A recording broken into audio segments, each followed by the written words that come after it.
my lavender panna cotta with grape syrup and pretzel shortbread. It's custardy and floral, and it's got sweet, salty, crunchy cookies for dunking. I'm starting with my lavender. I've got dried lavender buds here, which lends such a beautiful, delicate flavor. And then I'll pour in 2 cups of heavy cream and 3/4 of a cup of whole milk, 1/3 of a cup of sugar, a pinch of salt to bring out all the flavors, and then some lemon. Just use my peeler. Ultimately, the zest in the lavender will be strained out. I'll whisk this around to dissolve the sugar and then heat it gently until I can start to see bubbles forming around the edges and steam coming off the surface. It's happening. I'm seeing the steam, I'm seeing the bubbles. I'll turn the heat off now and then just allow this to steep while I get my gelatin ready. I'll just combine 1/4 cup of water with 2 1/4 teaspoons of unflavored gelatin. You can also use the gelatin from a packet. I'll just give this a whisk to allow it to bloom. Gelatin is bloomed, and now the lavender buds and the lemon zest have done their job. They've lent their flavor to the cream. I can strain them out now.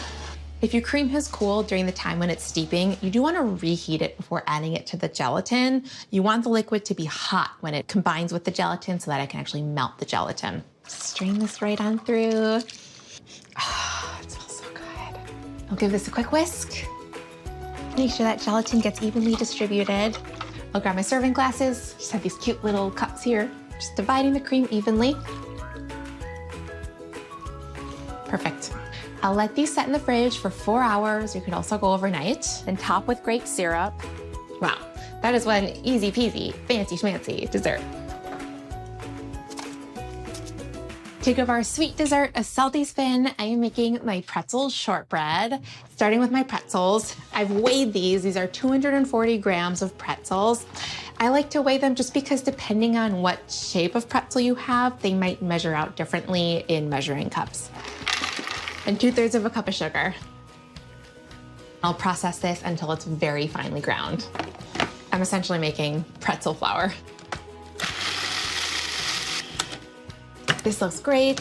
You definitely want to make sure that there aren't any bigger clumps of pretzels because those could cause the cookies to fall apart. 1 cup of unsalted butter, just straight into the processor. That was the easiest dough ever.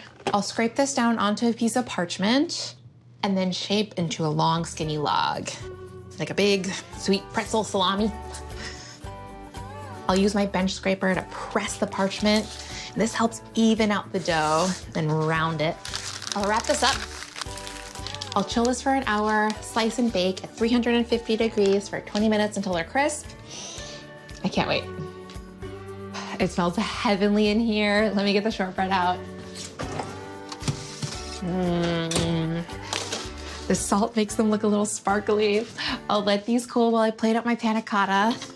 To add a little color, I'll finish with some syrup.